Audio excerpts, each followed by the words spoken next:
नमस्कार बच्चों। आज हम इस वीडियो में कक्षा 3 में एक नया अध्याय जगमग जगमग करेंगे। इस वीडियो में हम क्या सीखेंगे?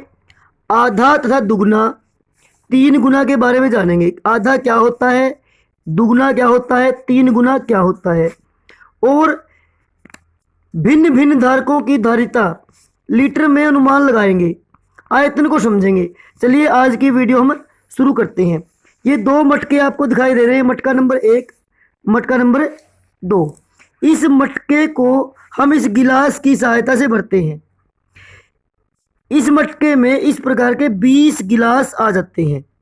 इसको भरने में 20 गिलासों की जरूरत पड़ती है, जबकि ये दूसरा मटका जो दिया हुआ है यह केवल 10 गिलासों में ही भर जाता है। तो क्या आप बता सकते हैं कौन सा मटका ज़्यादा है, किसमें ज़्यादा पानी आया? ये तो आप बड़ी आसानी से बता सकते हैं कि मटका नंबर 1 जिसमें ज़्यादा गिलास पानी के आते हैं वो ज़्यादा बड़ा है, यानी कि उसकी धारिता ज़्यादा है, उसका आयतन ज़्यादा है। किसी मटके में जितना पानी आएगा वह उसका आयतन होता है। क्या होता है उसका? आयतन। अब पानी की मात्रा जितनी आई वह इसका आयतन कहलाता है बच्चों। तो छोटे मटके में कितना पानी आया? छोटे मटके में 10 गिलास पानी आया, तो इसका मतलब छोटे मटके की जो आयतन है, जो धारिता है, वो 10 गिलास है। तो यहाँ पर ये देखेंगे हम, बड़े मटके में आया 20 गिलास पानी, छोटे मटके में आया 10 गिलास पानी, यानी कि 10 को अगर हम 2 से गुणा कर दें तो 20 हो जाता है ना हमारा। तो बड़े मटके में छोटे मटके का 2 गुना पानी आया। 10 का 2 गुना 20 होता है। और दूसरी तरीके से हम कह सकते हैं कि छोटे मटके में बड़े मटके का आधा पानी आया। आधा करना जानते हैं आप? 20 का आधा कितना होता है? 20 का 1/2 10 होता है ना। तो इस प्रकार से अगर हम 20 का आधा कर दें 10 आएगा, और अगर 10 का 2 से गुणा कर दें तो 20 10 का 2 गुना आएगा। यहाँ पर आपने दो चीजें नहीं समझी। एक तो आयतन, कि किसी मटके में जितना पानी आया वह उसका आयतन कहलाया। दूसरा दुगना और आधा के बारे में समझा। अब हम आधे और दुगने की क्रियाओं को आपकी पुस्तक के पेज नंबर 158 पर मटके भरने की क्रियाओं से करेंगे। नसीम और अब्दुल अपने अपने मटके भरने हैं। ये देखो, दो मटके दिए हुए हैं, दोनों मटके बड़े और भारी हैं, इसलिए वो नल तक नहीं ले जा सकते। तो क्या करते हैं? बोतलों की सहायता से उस मटकों को भरते हैं। और देखते हैं कि नसीम ने 16 बार बोतल भरकर लाई। ये नसीम जो लड़की है 16 बोतल लाई है, और 16 बोतलों में इसका मटका भर गया है। जबकि ये दूसरा लड़का अब्दुल है, ये केवल 8 बोतल लेकर आया, क्योंकि इसकी बोतल बड़ी दिखाई देती है। तुम्हें पहले ही दिखाई दे रही है हमें इसकी बोतल थोड़ी बड़ी है। तो नसीम को अब्दुल से ज्यादा बार क्यों जाना पड़ा भाई? क्योंकि नसीम की बोतल में पानी कम आता है, नसीम की बोतल छोटी है, उसका आयतन कम है। आयतन पे डिपेंड करता है ना, आयतन पर निर्भर करता है। तो ये जो नसीब की बोतल है छोटी है। तो यहां पर ये देखेंगे कि इसको भरने में लगे 16 बोतल, इसको भर लगे 8 बोतल। तो अगर हम 8 को 2 से गुणा कर दें तो 16 हो जाता है हमारा। यानी कि नसीम को अब्दुल की बोतल, नसीम की बोतल में खालिस्तान पानी आ सकता है। कितना पानी आएगा? देखो, अब्दुल की बोतल में तो दुगना पानी आएगा ना, क्योंकि क्योंकि इसकी इसकी बोतल में कम पानी आता है, इसकी बोतल में ज्यादा पानी आता है, तो इसमें दोगुना पानी आएगा। जब भी तो मटका भरने में आधे उसको बोतल लगेंगे। अगर पानी दोगुना आया, इसकी बोतल में मान लीजिए 1 लीटर पानी आता था, तो इसकी बोतल में 2 लीटर पानी आएगा।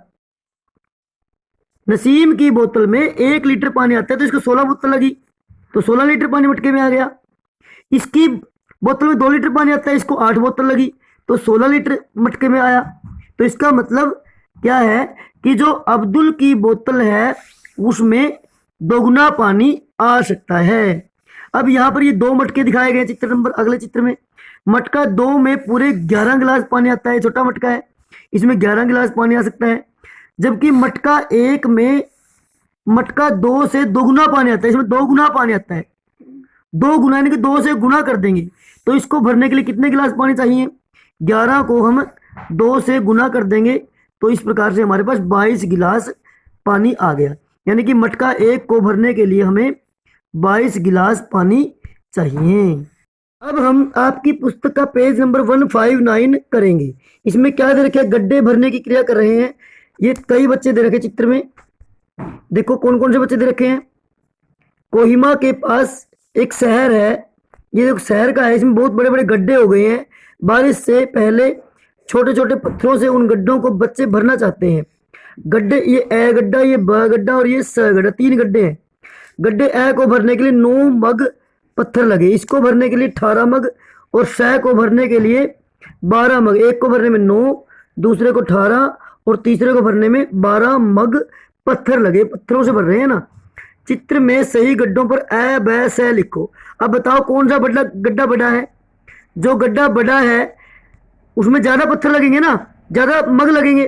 तो कौन सा दिखाई दे रहा है आपको? देखो ये गड्ढा बड़ा दिखाई दे रहा है आपको, इस पे लिख देंगे हम ब, क्योंकि इसमें 18 जग लगे हैं। ये देखो ये तो बहुत छोटा गड्ढा है, इसको गड्ढे को लिखेंगे अ, क्योंकि इसमें कम जग लगे हैं। तो इसका मतलब इसमें कम जगह थी, कम स्थान था खाली, तो ये गड्ढा छोटा था। और ये 12 जगहों में भर गया तो ये गड्ढा स है हमारा। इस प्रकार से इसको आप अपनी कॉपी में लिख लें। सबसे बड़ा गड्ढा कौन सा था? अब आपको दिखाई दे रहा है जिस गड्ढे को भरने में सबसे ज्यादा पत्थर लगे वही गड्ढा हमारा बड़ा था। तो 18 मग गड्ढे ब को भरने में लगे ना, तो गड्ढा ब हमारा जो बड़ा था।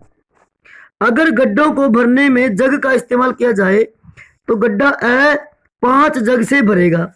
गड्ढे ब को भरने में कितने जग लगेंगे? अब यहां पर देखो, गड्ढे अ को भरने में 5 मग लगे। अब ब को भरने में 18, 9 18 है ना, 9 और 18 का अंतर है, यानी कि 2 गुणे लगते हैं। अगर इसमें गड्ढे अ को भरने में 9 मग पत्थर लगते हैं तो ब को भरने में 18, यानी कि 2 से गुणा करने पर 2 गुणे लगते हैं। अगर इसको भरने में 5 लगे तो इसको भरने में कितने लगेंगे भाई? 2 गुणे लगेंगे ना भाई, तो इसको भरने में 10 मग लगेंगे। तो क्या उत्तर आएगा इसका? 10 जग पत्थर लगेंगे। तो इस प्रकार से आप ये पेज पूरा कर लें और मेरे चैनल को सब्सक्राइब अवश्य करें। धन्यवाद।